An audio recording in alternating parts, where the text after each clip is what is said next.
Muito bem, estamos aqui reunidos mais uma vez para estudar um pouquinho aqui sobre o Evangelho. Hoje, especificamente, vamos fazer uma introdução sobre Paulo. E antes de iniciarmos os nossos trabalhos, vamos fazer aqui a nossa abertura, que a Sandra Rodrigues gentilmente se colocou aqui para fazer. Vamos lá, Sandra. Vamos lá. Boa tarde a todos. Vamos serenando as nossas mentes, os nossos corações e agradecer a oportunidade de estarmos juntos aqui mais uma vez para enriquecer o nosso espírito com os ensinamentos e com o coração cheio de amor, de paz, de gratidão. Vamos nos ligar ao a nossa Mãe Maria, que nos envolve com o seu manto de luz e nos leva até o seu Filho, nosso Mestre Jesus. E a Ele nós agradecemos por todos os ensinamentos. E vamos subindo mais um pouco e todos juntos, chegando a Deus, nosso Pai amoroso, agradecendo pela oportunidade desta encarnação, que Ele possa nos dar força, coragem, para que sejamos melhores a cada dia. Vamos fazer juntos, então, a oração que o seu Filho, nosso Mestre Jesus, nos ensinou. Pai nosso que estais no céu, santificado seja o vosso nome. Venha a nós o vosso reino. Seja feita a vossa vontade, assim na terra como no céu. O pão nosso de cada dia nos dai hoje. Perdoa as nossas dívidas, assim como nós perdoamos os nossos devedores. E não nos deixeis cair em tentação, mas livrai-nos de todo mal. Que assim seja. Graças a Deus. Boa aula a todos. Boa aula a todos. Muito obrigado, hein, Sandra Marques Rodrigues. Vamos lá, então. Obrigada. Gente, eu acho que eu descobri o que estava acontecendo com aqueles nossos compartilhamentos aqui. Eu acho, hein? Eu não tenho muita certeza, mas eu acho que houve alguma mudança aqui no Zoom, e antigamente dava para abrir o PowerPoint e já colocar para visualizar. E agora ele não está aceitando mais isso. Então eu tenho que abrir, deixar a visualização aberta e fazer compartilhar a visualização. Aí parece que não vai dar problema. Mas vamos lá, vamos ter fé. A gente vai aprendendo, os caras vão mudando as coisas e não avisam, né? E aí a gente fica aqui meio vendido. Bom, hoje o nosso encontro vai falar um pouco sobre Paulo. Eu vou falar um pouco, porque nós vamos fazer uma introdução. A vida do Paulo dá um curso de 1 ano ou mais, né? Então, a gente não tem aqui a pretensão de fazer um curso, falar tudo sobre Paulo nessa aula. Espero, a gente está aqui combinando para fazermos ao longo deste ano algumas análises das cartas, depois nós vamos ver isso aqui para esses encontros, ver com mais profundidade as cartas de Paulo.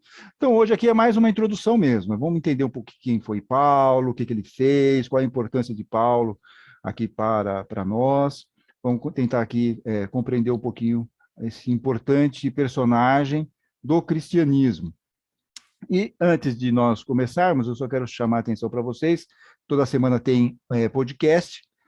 Dessa semana, eu tirei aqui um trecho da palestra do Alexandre Caldini, a aula especial que ele concedeu aqui para nós, e eu achei bem interessante essa parte que ele fala sobre a caridade conosco mesmo.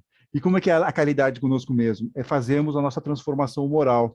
E aí ele dá lá os 7 passos para a reforma íntima. Então eu tirei já justamente esse pedaço dessa exposição, que eu acho que deu 1h15, eu tirei aqui uns 20 minutinhos dessa exposição e estou aqui apresentando em outro formato, agora no formato do podcast, os 7 passos para a reforma íntima eficaz, pelo Alexandre Caldini, que gentilmente nos ofereceu aqui a palestra sobre o que é ser espírita. Então, tudo isso está aqui nesse podcast dessa semana, lá no YouTube e nos aplicativos de áudio.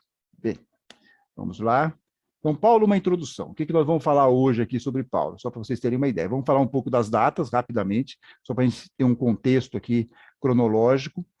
Vamos falar sobre a conversão, e você já percebe que tem uma conversão aqui entre aspas. Vamos discutir um pouquinho sobre o que é essa conversão de Paulo. Vamos falar também, Paulo ou Saulo? O que acontece aqui? Ele era uma coisa, depois ele muda o nome, vamos entender um pouco isso. Vamos ver um ponto importante, que é Paulo pregando aos gentios, aqueles que não eram judeus. Isso é um momento meio revolucionário aqui, uma quebra de paradigma de Paulo, que tem importância para a difusão do cristianismo. Quando ele faz isso, cria-se aí um ruído, e aí vem aquela história lá para eles na época, né? Para seguir Jesus era necessário ser judeu? Tem que ter uma conversão antes? Ah, eu quero seguir Jesus. Tá bom, então você tem que pagar um pedágio, tem que ser judeu, aí sim você pode seguir Jesus. Aí teve um conflito e nós vamos ver sobre isso. Vamos falar um pouquinho sobre isso, porque Paulo defende que não era necessário. Aí vamos falar um pouco aqui como que é Paulo em ação, o que ele fez, como ele era o discurso dele.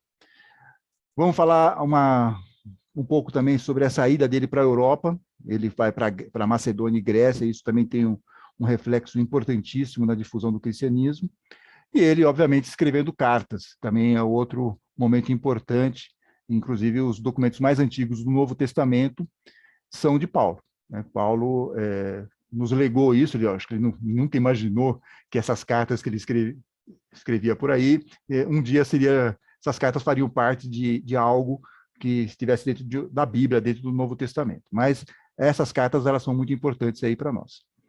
E, finalmente, para encerrar, um legado de Paulo. Quer dizer, todo esse trabalho de Paulo nos favoreceu, para onde ele nos trouxe. Então, a gente vai ver isso hoje aqui nessa nossa aula. Como vocês veem, é uma introdução. Eu vou tentar ser bem dinâmico aqui nas nossas colocações. Obviamente, vocês têm todo o direito de chegar, me interromper, fazer perguntas, não fiquem com dúvidas, não se intimidem aqui pelo PowerPoint, mas eu vou aqui numa toada, mas tendo alguma questão, é só pegar o microfone, abrir e falar, tá bom? Bem, bibliografia. Eu vou utilizar muito aqui o Novo Comentário Bíblico São Jerônimo, vou usar a Bíblia de Jerusalém, Paulo, uma biografia crítica do Jerome Murphy, para ler o apóstolo Paulo, Chantal Renier, outro estudioso, Pedro, Paulo e Maria Madalena, do Bart Ehrman, Paulo de Tarso, um apóstolo para as nações, do Pedro Lima Vasconcelos e o Pedro Funari, é uma obra que eu recomendo, é uma obra até muito acessível, tanto do texto quanto no preço, acho que deve estar aí menos de R$ 20, mas ele te dá um contexto histórico muito bacana sobre a vida de Paulo. E, obviamente, nós vamos utilizar muito as grandes referências, acho que são as únicas referências que nós temos sobre Paulo, que é Atos dos Apóstolos e Cartas de Paulo, ou pelo menos as principais referências sobre a vida de Paulo. Então, nós também vamos utilizar, vamos beber um pouco na fonte aqui, nessas duas grandes itens, que é Atos dos Apóstolos e Cartas de Paulo. Bom, principais datas, são datas estimadas, isso também é muito importante, porque é um pouco frustrante a gente falar no Evangelho, porque tudo no Evangelho é meio movediço, é um pouco chato isso, mas a gente, enfim, os estudiosos quebram a cabeça e tal, e cada um fala um pouquinho, puxa uma data para cá, puxa para lá, mas eu acho que é para cá, eu acho que é para lá, enfim. Então, são datas estimadas, só para a gente ter aqui um cheiro, uma ideia do que foi essa movimentação de Paulo. Em tese, ele pode ter nascido aí no ano 6 depois de Cristo. A tal da conversão dele pode ter ocorrido por volta de 34, e eu pus aqui o dia 25/1, porque 25 de janeiro é a data aqui, que é a data que se celebra essa tal conversão de Paulo, e que dá nome, graças a isso, a cidade de São Paulo, onde a maioria de nós aqui habita, tem o nome de São Paulo por causa disso, dia 25 de janeiro, que foi a data da fundação da cidade. Mas essa data não é em homenagem a São Paulo, é pela conversão de Paulo. Bom, primeira viagem, por volta do ano 37, a segunda viagem por volta de 49, a terceira viagem por volta de 53.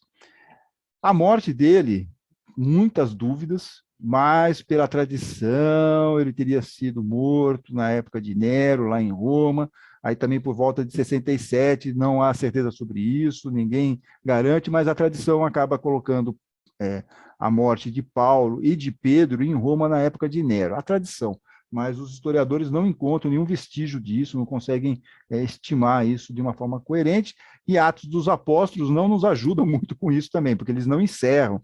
O Atos dos Apóstolos não termina falando, olha, aconteceu isso com Pedro, aconteceu isso com Paulo, não. Eles dão uma interrompida, deixando a obra em aberto, né? Porque a missão deles continua, de alguma forma, a partir da difusão do evangelho para todos os povos. Então, ficou uma obra meio aberta, Atos dos Apóstolos, ele não nos dá muita informação. Mas a tradição diz isso, e a Igreja Católica celebra no dia 29 de junho, tanto tem uma comemoração, que são os dias de São Paulo e São Pedro, em relação aí ao martírio dos dois apóstolos. A conversão. Então, vamos agora começar a esquentar aqui a nossa conversa. A conversão. Bom, aqui, gente, eu só vou fazer um contexto antes. Eu peço desculpas aqui, porque essa imagem ela é muito bonita e eu não encontrei uma coisa similar em português. Então, eu peço desculpa porque está em inglês. Mas eu acho que dá para a gente entender um pouquinho, e eu achei muito bonitinho, tem os mapas, um negócio mais sofisticado do que a maioria das coisas que a gente encontra aí na internet. É aqui cadê aqui? Do Logos Bible Software, e aí eu encontrei e achei que valia a pena a gente conversar um pouquinho em cima dessas imagens. Então, a primeira coisa que vocês estão vendo aqui é Paulo nasceu, então, na cidade de Tarso, que fica numa região chamada Cilícia. Ele vai para Jerusalém estudar com Gamaliel, está aqui em cima, tem esse livrinho aqui, não sei se dá para vocês verem o meu cursor resolveu sumir aqui, mas tudo bem. Aqui, Paulo estuda com Gamaliel, então mostra o seguinte, que Paulo veio de uma família que tinha recursos financeiros. Paulo era uma pessoa estudada, era uma pessoa que tinha instrução.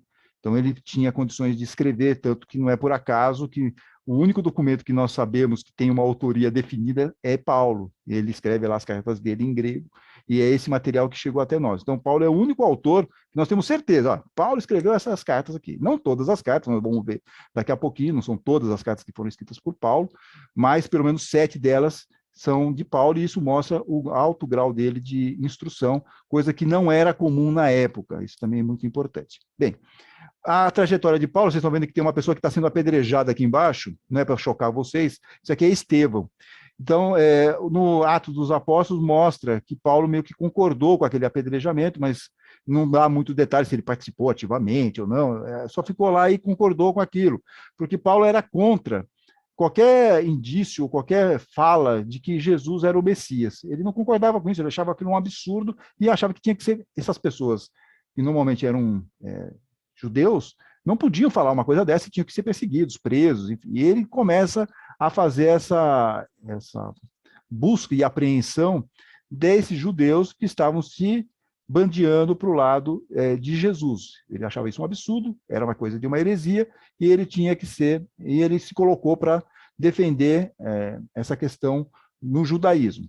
E aí ele recebe uma missão, que é esse mapinha que nós estamos vendo aqui embaixo, que é esse círculo aqui, que ele sai de Jerusalém e vai até Damasco. Por quê? Porque ele recebe uma carta, um pedido para seguir até Damasco e prender alguns que estavam se refugiando lá, alguns cristãos que estavam se refugiando em Damasco. Então ele vai para Damasco, só que no meio do caminho tinha uma pedra, fazendo uma analogia aqui com a poesia do Carlos Drummond.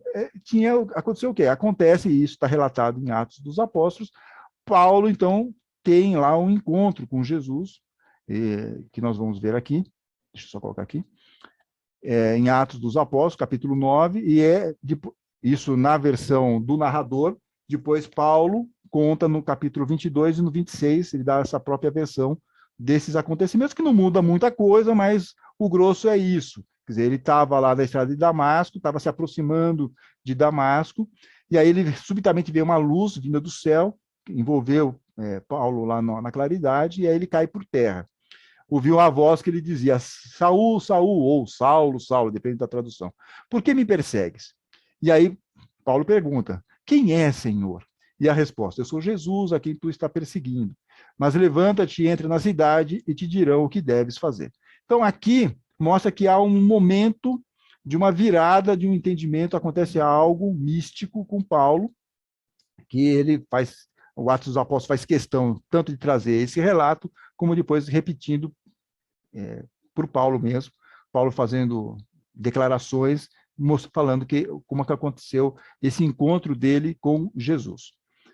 Só que Paulo, de verdade, ele conta uma outra história em Gálatas. Tá? Ele conta uma outra história na carta aos Gálatas.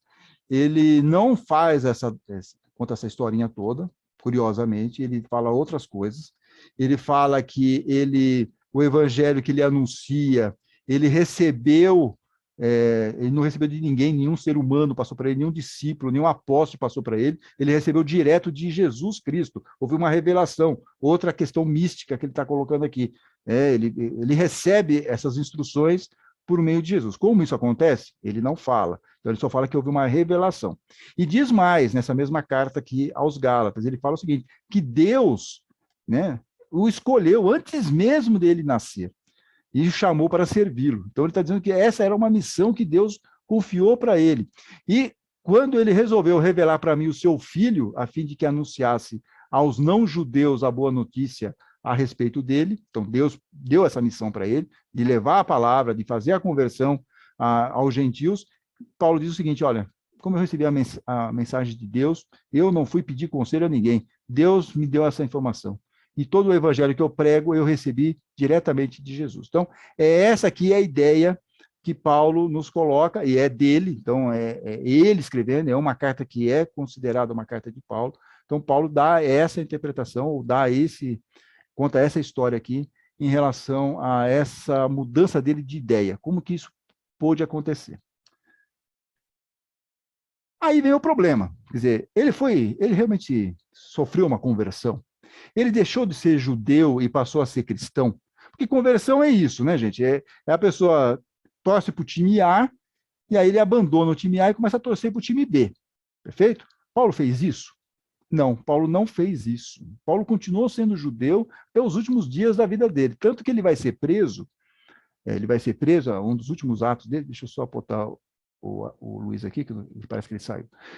Ele foi preso, Paulo foi preso, quando ele estava fazendo uma série de rituais que os judeus costumam fazer lá no templo de Jerusalém. Ele é preso porque ele é reconhecido. Esse é Paulo, esse é o cara que está lá falando um monte de heresia, defendendo Jesus. Aí ele é preso. Então, um dos últimos atos dele em Jerusalém, antes de ele ser preso, ele estava lá fazendo as suas obrigações dentro do judaísmo. Então, é um pouco complicado você falar o seguinte, Paulo era judeu e se transformou em cristão. Não é essa a conversão. Não houve esse tipo de conversão, não aconteceu. Vários autores falam isso, eu tirei aqui um trecho do Bart Ehrman, mas o Pedro Lima Vasconcelos também tem essa mesma ideia, vários autores aí têm comum desse mesmo pensamento, quer dizer, que Paulo ele não se converte de uma religião, o judaísmo, para outra, o cristianismo, até porque o cristianismo não existia ainda naquela época. A ideia de cristianismo só vai acontecer aí com mais profundidade a partir do século II, mas naquele começo não tinha isso. Para Paulo, a fé em Jesus como o Messias, aqui está a mudança da conversa. A fé em Jesus como o Messias, o Cristo, era a realização e o correto entendimento, porque ele, como judeu, esperava a vinda de um Messias. E aí ele entende, de um momento para outro, ele entende que aquele sujeito, né, aquele sujeito que ele perseguia, porque ele não concordava com aquilo, ele fala, não, espera um pouco, ele é Jesus, ele é o Messias, ele é o Cristo. E aí ele muda essa posição, essa visão, mas ele continua sendo judeu, tá bom? Então, o Bart Ehrman fala, olha, ele mudou a sua forma de pensar sobre Jesus, passando a considerá-lo o Messias. Isso aqui é muito importante, pode parecer uma nota de rodapé, mas a gente comete muitos equívocos. Porque é bonito falar, ele se converteu, e nós vamos ver uma outra questão aqui, que é também o nome dele, né? Porque tudo isso é bom, como força argumentativa é bacana, ele deixou de ser cristão e deixou de ser judeu e virou cristão porque ele teve encontro com Jesus na estrada de Damasco. É bacana, mas é simplificar demais e a gente comete um equívoco achando que Paulo deixou de ser judeu, continuou sendo judeu. Dúvida, gente, sobre isso? Se alguém tiver alguma questão, por favor, fale, tá? E aí vem o segundo ponto aqui para nós. Também como força argumentativa, também é ótimo, né? O homem velho contra o homem novo.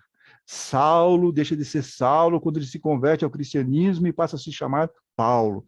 Tudo isso é bacana, isso é bom, emociona as pessoas, mas não é a realidade. Eu sei que às vezes a realidade é meio chata. Eu tenho uma amiga aí, né, que fala o seguinte, que a gente, às vezes, é espírita, mas a gente não pode ser tão racional, não pode ter tanta fé raciocinada, porque senão perde um pouco aí o encanto. Mas o que é o que é. A gente não tem muito como ir contra algumas questões que são muito objetivas. Então, essa história de que Saulo muda para Paulo é uma conversa, não é algo que está baseado num fato real. É triste, é triste. É um problema a gente achar que está assim, puxa, mas eu gosto de ter essa ideia. Não, está tudo bem, eu não me oponho a nada, mas eu estou aqui como um expositor, passando para vocês o que é uma informação mais verdadeira, mais factível, tá bom? Então, o comentário bíblico São Jerônimo fala o seguinte, que é mais provável que o apóstolo se chamasse Paulos, desde o nascimento, ou Paulo, no sentido grego, e Saul, ou Saulo, fosse o nome usado nos círculos judaicos. Então é como se ele fosse assim, sabe, eu sou Antônio aqui em português. Se fosse em inglês, seria Anthony. Mudou alguma coisa no frigir dos ovos? Não, é só a maneira de mencionar o nome em cada um. Maria aqui, no inglês seria Mary, entendeu? É a mesma coisa, não tem mudança de comportamento, ou vou mudar meu nome para Anthony porque agora eu sou um novo cara, virei espírita. Não tem isso.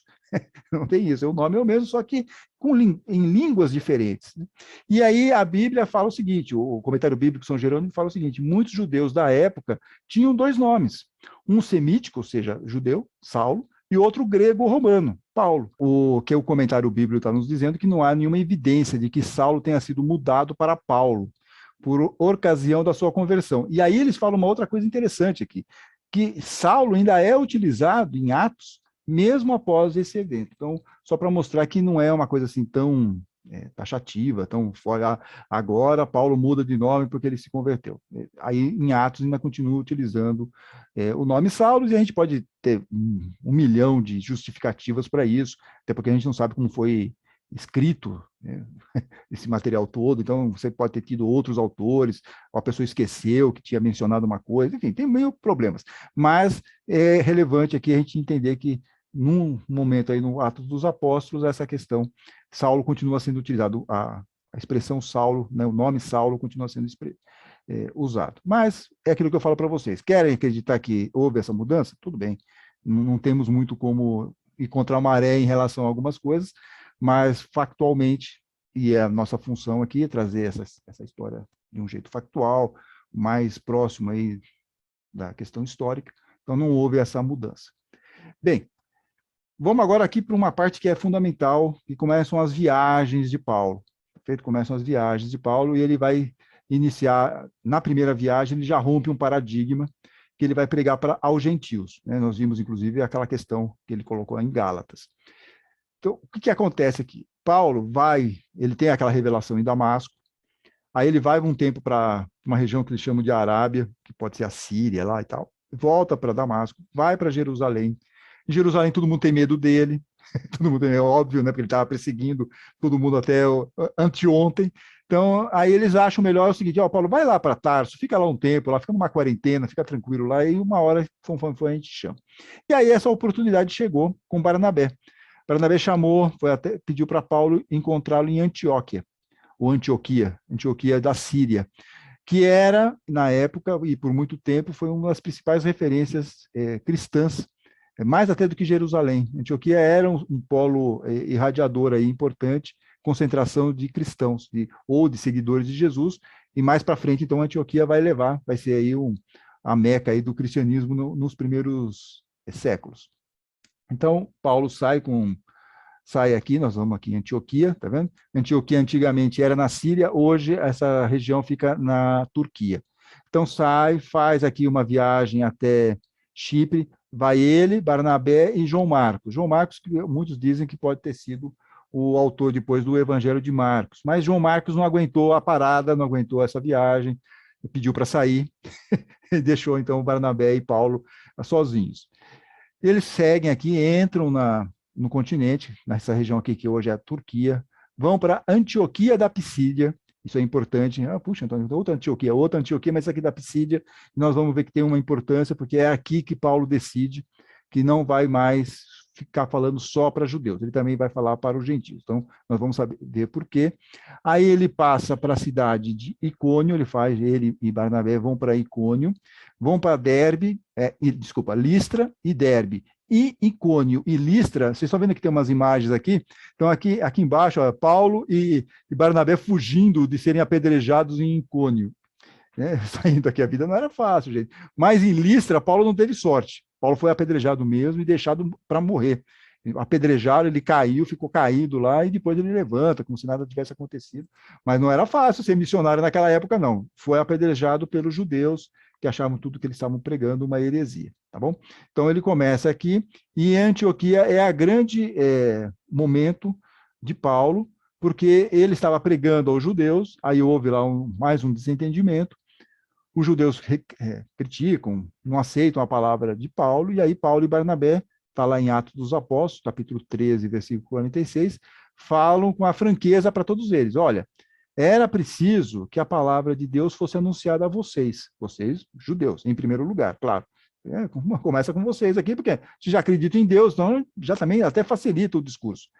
Mas como vocês a rejeitam e não se julgam dignos da vida eterna, eis que nós vamos nos dirigir aos gentios. Então, a partir desse momento, acontece uma mudança de paradigma muito importante, que eles não vão mais ficar pregando só para judeus, não vão tentar só converter judeus para que aceitem Jesus como o Messias. Eles vão agora pregar para os gentios, para aqueles povos que aceitavam ou concordavam com o politeísmo. Só que aí acontece um problema. Quando eles decidem isso, pode parecer para nós aqui uma coisa fofinha, uma coisa assim, tranquilo, né? É até óbvio. Mas na época não era, e criou-se aí um furdurço, criou um problema monumental, porque ficou-se a grande questão: para seguir Jesus, era necessário ser judeu?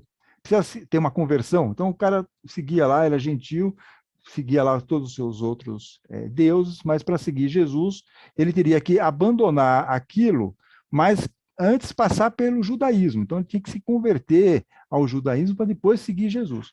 Paulo era contra isso. Falou: isso não tem absurdo, isso é um pedágio, isso não tem lógica. O importante é a salvação, o importante é eles seguirem aqui os ensinos de Jesus. Então, para resolver essa encrenca, criou-se então um concílio, o Concílio de Jerusalém, reuniu lá as principais cabeças da época do cristianismo lá primitivo, os principais apóstolos, Tiago, Pedro, Paulo, enfim, estava todo mundo lá reunido e outras pessoas para discutir. Bom, e aí, o que a gente faz com esse negócio? Vai ser desse jeito ou vai ter a conversão ou não vai ter a conversão?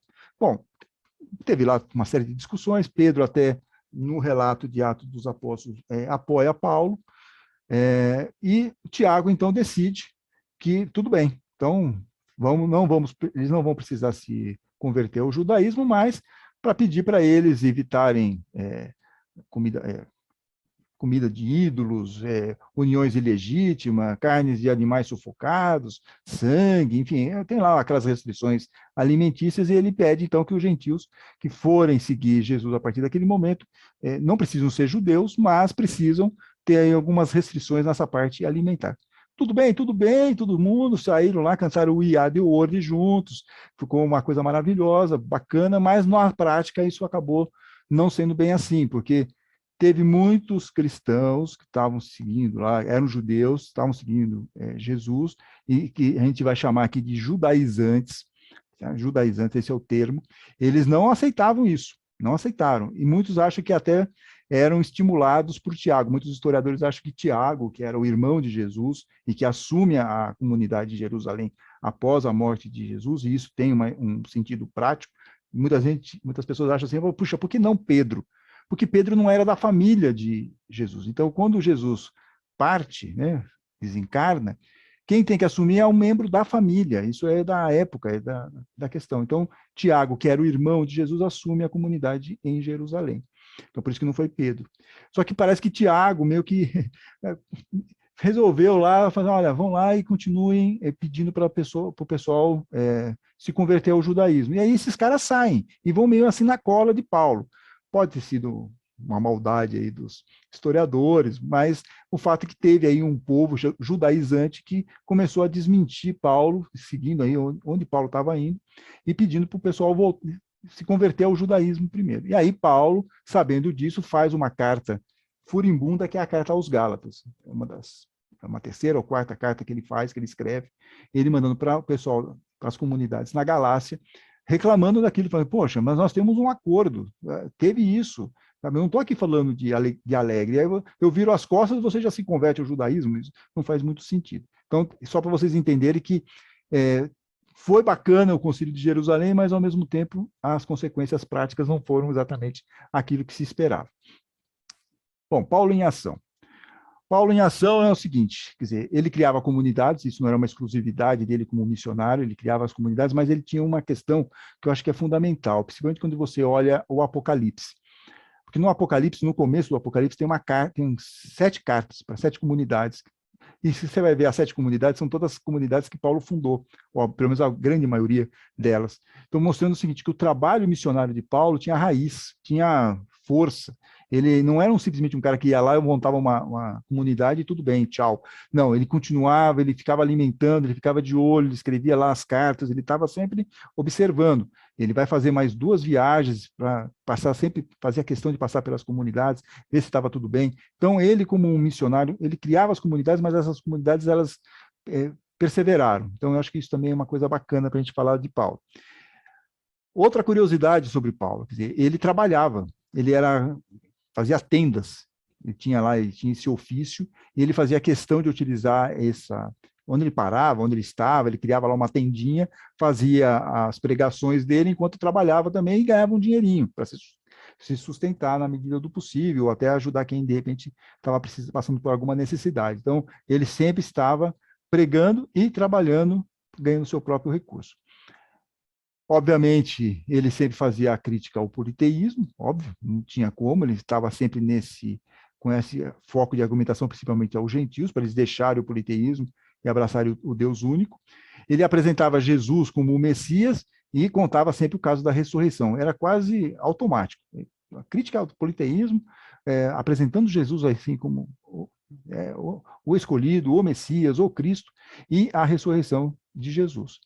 E dizendo o seguinte, aqui a força argumentativa dele era assim, por que ele conseguia converter tantos? Porque Jesus vai voltar a qualquer momento.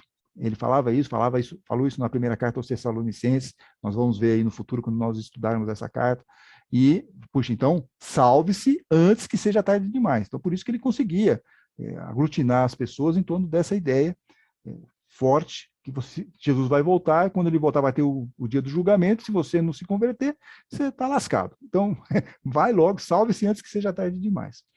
E também nós temos aí alguns casos de pequenos milagres, vamos chamar assim, milagres eu coloquei entre aspas, porque nós espíritas sabemos, sempre tem uma explicação racional para tudo. Teve lá, uma pessoa estava assistindo uma palestra dele, aí essa pessoa morre, ele vai lá e ressuscita essa pessoa, aí isso foi considerado um milagre. Tem aí uns casos que aparecem em Atos dos Apóstolos, mas que também dão aí alguma ideia de uma espécie de um poder aí que Paulo tinha. Em Filipos, que nós vamos ver daqui a pouco, ele afasta um espírito que fazia adivinhação. Ele afaste-se dessa mulher. E isso vai dar um problema para ele, porque essa mulher que fazia adivinhação dava recursos para as pessoas que agenciavam aquela médium. Já naquela época já tinha isso. E aí eles vão atrás, prendem Paulo, apedrejam lá, não só fazem isso, como também dão uma série de chicotadas, ele e Silas passam um tempo na cadeia, mas esse poder dele também de desobsessão também era uma característica de Paulo. Bom, rompendo fronteiras na Europa. Vamos lá. Paulo faz um negócio aqui que é fundamental para nós, porque se ele não faz isso, provavelmente inspirado ou não, isso não importa muito, mas se ele não faz esse movimento para ir para a Europa, o cristianismo ia ficar muito restrito a essa região do Oriente Médio, não ia sair muito disso aqui, onde hoje é a Turquia, Israel, né? Eles não iam sair muito dessa região. E aí Paulo vai levando essa questão aqui para a Europa. Mas não foi assim por livre, espontânea vontade, segundo Atos dos Apóstolos. Ele para aqui em Troade, aqui é Troade, tá em inglês Troas, é a região onde teria existido a mítica cidade de Troia. Paulo, Silas, estavam querendo ir aqui para cima, para a região aqui do Mar Negro e tal, estava querendo vir para cá, mas ele não estava conseguindo. Uma hora é o Espírito Santo que não deixa, outra hora é Jesus que dá uma recomendação, enfim, a coisa fica embaçada e eles ficam aqui parados, entalados aqui na cidade de Troade. Até que Paulo, então, tem uma visão de um macedônio, um jovem vestido como um macedônio, e aí ele fala, tenho que ir lá para Macedônia. E aí ele atravessa, Silas e Lucas, eles atravessam e depois vai compor aí o time Timóteo. Então, mas eles atravessam, vão para Filipe, que está aqui na Macedônia, no norte, nós vamos falar um pouquinho sobre isso, onde ele vai ser preso, vai ser espancado e preso. Depois ele vai para Tessalônica, onde ele vai ter que sair meio correndo de Tessalônica também, tem que sair meio às pressas. Passa aqui por Atenas, onde ele não converte quase ninguém, foi um fiasco monumental, uma tragédia para ele, que ele esperava que ele fosse converter várias pessoas em Atenas, que era, na época, ainda era o berço da civilização, da cultura, ele achou que aquele ia estourar, não aconteceu, mas em Corinto, que era um importante porto na época, ainda hoje é um porto, e aí ele consegue criar, então, uma comunidade importante. Então, isso aqui é o movimento que ele faz na segunda viagem, e ele vai aqui fazer essa ida até a Europa. Aí muitos de vocês podem falar, puxa, mas já não tinha cristãos em Roma? Tinha, mas não foram fundados. Foi uma coisa assim que Roma era o capital do império. Então, óbvio que vai ter lá, tinha cristão, tinha tudo lá, mas não teve lá uma comunidade fundada ou organizada, como as comunidades que eram fundadas por Paulo. Mas mesmo assim, ele vai mandar depois, nós vamos ver, uma carta aos romanos, dando uma série de orientações, e depois ele passa um tempo em Roma também. Que mais? Em Corinto, nessa viagem, ele escreve a primeira carta. Em Corinto, ele escreve a primeira carta para a população em Tessalônica, porque ele teve que sair fugido, ficou um pouco preocupado se estava tudo bem lá, ele manda uma carta, essa é a primeira carta, é o documento mais antigo do Novo Testamento, que é a carta número 1, aos Tessalonicenses. Tá? Então ele começa o trabalho, pelo menos o que chegou até nós, né? A gente não sabe se ele escreveu antes ou depois, mas o que chega para nós é a carta aos Tessalonicenses, que é a primeira carta que ele escreve, e foi nessa viagem também. E aqui tem um aviso que Paulo e Barnabé não foram juntos nessa viagem, porque Barnabé queria de novo, me parece, colocar João Marcos na viagem. E aí Paulo é Paulo, né, gente? Paulo não tem essa conversa. Pisou na bola uma vez, tchau. E aí ele não aceitou João Marcos, e Barnabé falou, tá bom, então não vou com você nessa viagem. Tudo bem. E Silas e Lucas cumpriram o papel de fiéis guardiões de Paulo nessa viagem.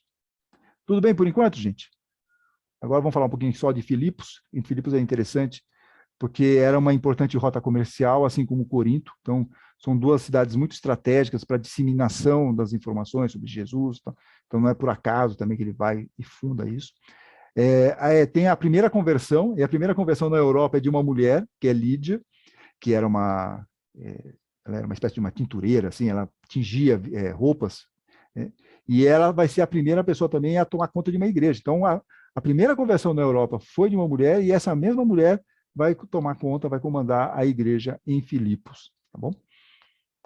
Bem, em Tessalônica, é uma gravura aqui, eu achei essa gravura bonita para a gente colocar, ele é um ilustrador famoso, Gustave Doré, questões bíblicas, né?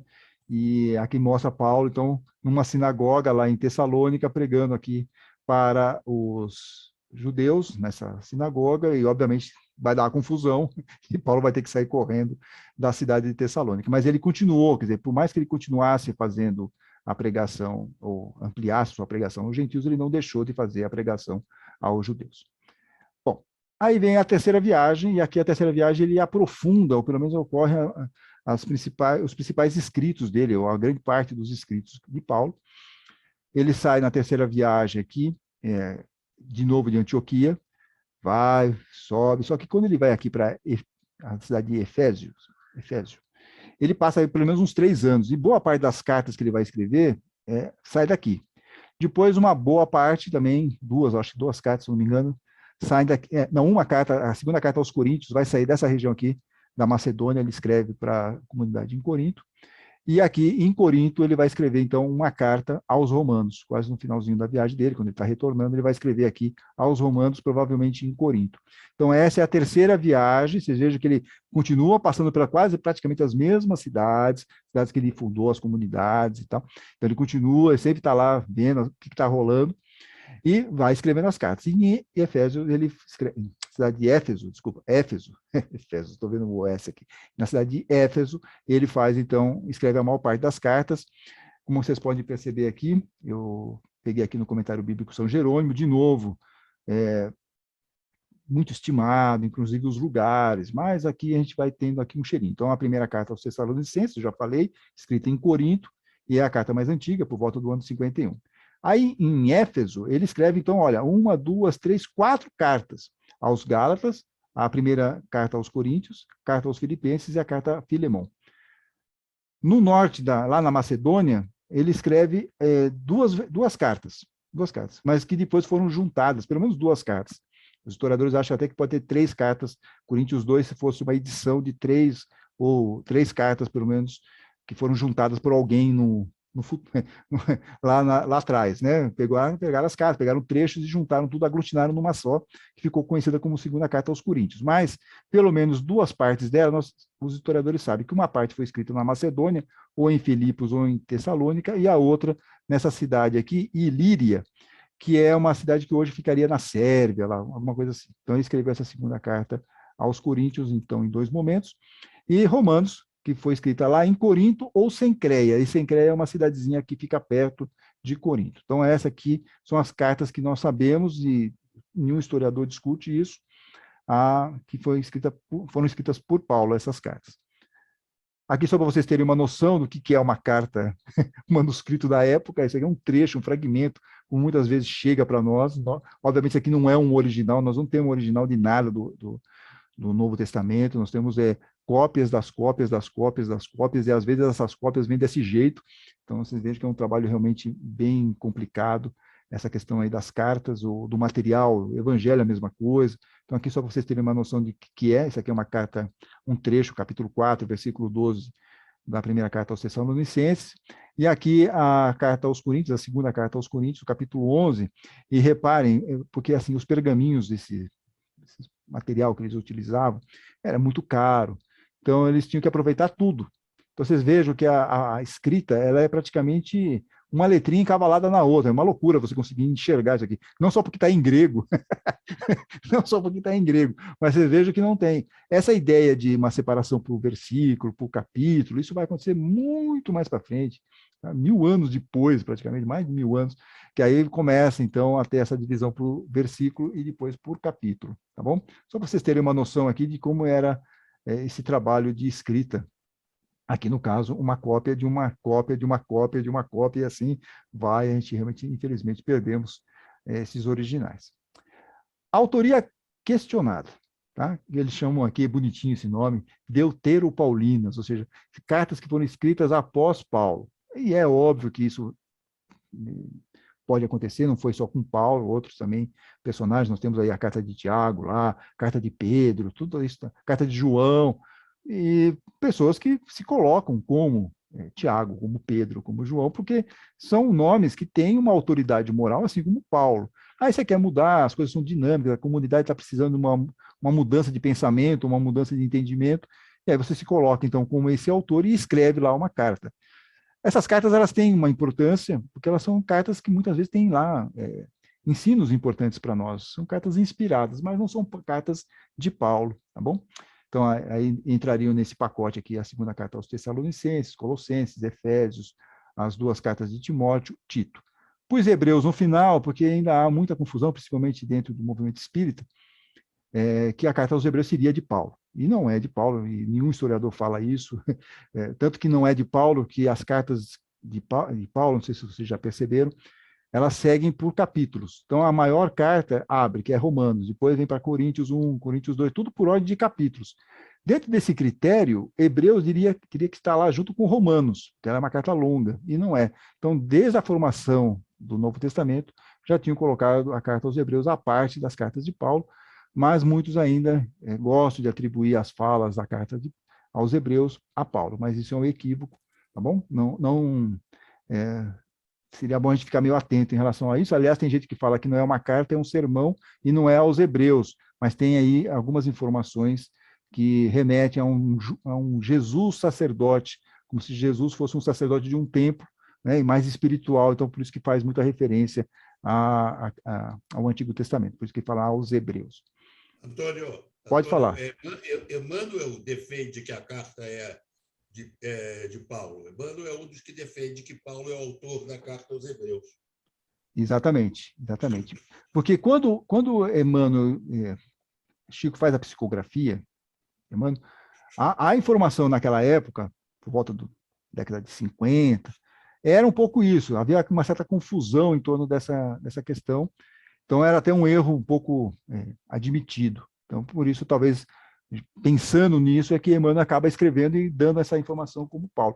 Mas as coisas mudam, tem a lei do progresso, nós espíritas sabemos disso. Então, hoje, os estudos mostram que isso, né, que isso deveria ter uma revisão. Mas não cabe a nós, né? O que nos cabe é só dar essa informação que realmente a carta aos Hebreus não é de Paulo. Bom, aí finalmente vamos ao legado de Paulo. Último slide aqui para nós. Eu acho que é importante a gente destacar que, graças a ele, nós tivemos uma ampliação do cristianismo, ou pelo menos do entendimento sobre Jesus fora do judaísmo. Caso contrário, nós seríamos lá, ou pelo menos o cristianismo poderia ser uma seita dentro do judaísmo.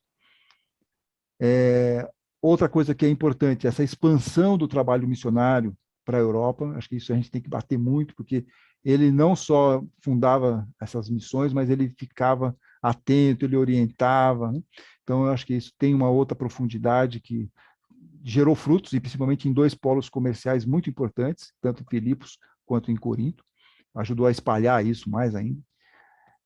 A orientação que ele dava às comunidades por meio das cartas, e essa orientação nos ajuda até hoje, são informações importantes, como não ficar emocionado quando você vai lá ver o capítulo 13, na primeira carta aos Coríntios, quando ele fala sobre o amor, o hino ao amor, ou o hino à caridade, dependendo da tradução. Então, isso é só um exemplo, tem outras tantas frases muito bacanas e que nós vamos tentar ver quando nós formos estudar aqui as cartas de Paulo.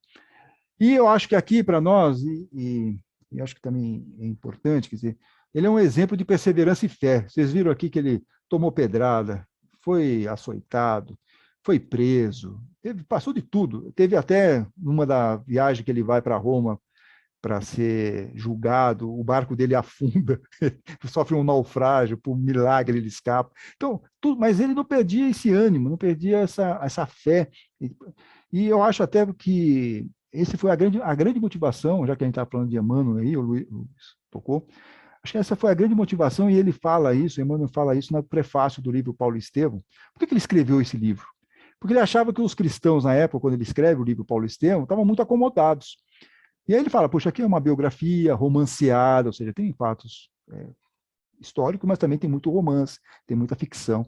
Mas por que eu estou escrevendo esse livro, diz Emmanuel? Porque está todo mundo acomodado, e eu espero que esse livro, puxa, chacoalhe as pessoas e façam que eles vejam pela história de Paulo, puxa, o que é a perseverança, o que é a fé, o que é você seguir em frente aí mesmo a partir das adversidades. Então, eu acho que esse foi a grande motivação por trás aí, e Emmanuel nos coloca um pouco isso lá no prefácio para escrever Paulo e Estevão, né? Então, eu acho que isso é um grande legado de Paulo para nós, que é o exemplo de perseverança e fé. E eu vou terminar aqui, até para mostrar para vocês, eu falei para vocês que as cartas que não eram de Paulo, e Timóteo não é de Paulo, nenhuma delas, mas que são cartas inspiradas, temos essa frase aqui, para nós encerrarmos esse nosso encontro, quando ele fala, ó, combati o bom combate, terminei a corrida, guardei a fé. Essa frase é linda, né? Não é de Paulo, mas é linda, e nos incentiva a continuar nesse bom combate da nossa reforma interior, sermos pessoas melhores, e perseverarmos e continuarmos e guardemos aqui a nossa fé, que eu acho que é muito importante para nós não desanimarmos, seguirmos em frente aí com muita força, com muita coragem, que é o que nós precisamos para enfrentar todos esses desafios na nossa vida, e graças a Deus não como Paulo, né? Não tomando pedrada, sendo preso, tomando chicotada no lombo, tudo isso é muito difícil, muito complicado mesmo. Gente, terminamos aqui, mas alguém tem alguma questão? Alguém ficou alguma dúvida em relação ao que eu falei? Alguém quer fazer algum comentário? Por favor, aproveitem agora ou calem-se para sempre. Ou pelo menos até o próximo encontro, quando nós começarmos aqui a falar um pouco sobre as cartas. Alguma questão? Não? Ô, Antônio, Pode falar, Luiz. o Rossando Kingsley faz uma paródiazinha com relação a Paulo e Jesus, porque vocês sabem que no encontro, não vou discutir nem a historicidade desse encontro, porque os historiadores dizem que possivelmente isso nunca aconteceu. Mas o que Paulo diz? Senhor, que queres que eu faça? Não é? Paulo não pergunta se vai ser difícil, vai ser longo, vai ser isso, vai ser aquilo. Então, o Rossando Kingsley faz uma brincadeira dizendo o seguinte, que Paulo resolve perguntar para Jesus, bom, mestre, como é que vai ser essa história? Aí Jesus diz para ele, olha, vai ser complicado. Vai ser muito complicado. Primeiro, você vai passar 3 anos. Aliás, uma coisa que eu vou te dizer logo de cara, Paulo, é a última vez na tua vida que você andou a cavalo. Agora, só a pé. Vai ser complicado. Você vai passar 3 anos no deserto para esquecer tudo isso do judaísmo e assimilar todos esses meus conhecimentos, né? Depois, você sabe, você não vai ser aceito pelos judeus, que vão considerar você um traidor, você vai ser deserdado, você vai ser hostilizado, apedrejado, preso, enfim, você vai sofrer uma série de interferências. E o final não vai ser bom, Paulo. O final vão cortar a sua cabeça em vão. Então, topa a brincadeira ou não topa a brincadeira? Está dentro ou está fora? E ele topou, é claro, né? Tá certo? E aí Jesus vai falar com Barnabé. Você imagina? A poder de convicção de Jesus. Jesus chega para Barnabé e fala: você conhece Saulo? Paulo fala: claro, mestre. Ele está sempre nos perseguindo. Ele falou: é verdade, eu até vim aqui a Damasco para te prender. Mas eu já conversei com ele. Ele agora é nosso amigo, eu preciso que você vá lá e cuide dele. Mas como? Vai, Barnabé, cuida dele que vocês vão fazer um bom trabalho junto. A lábia do homem do mestre era, né? Só para não deixa, não, perfeito, é um bom resumo, né?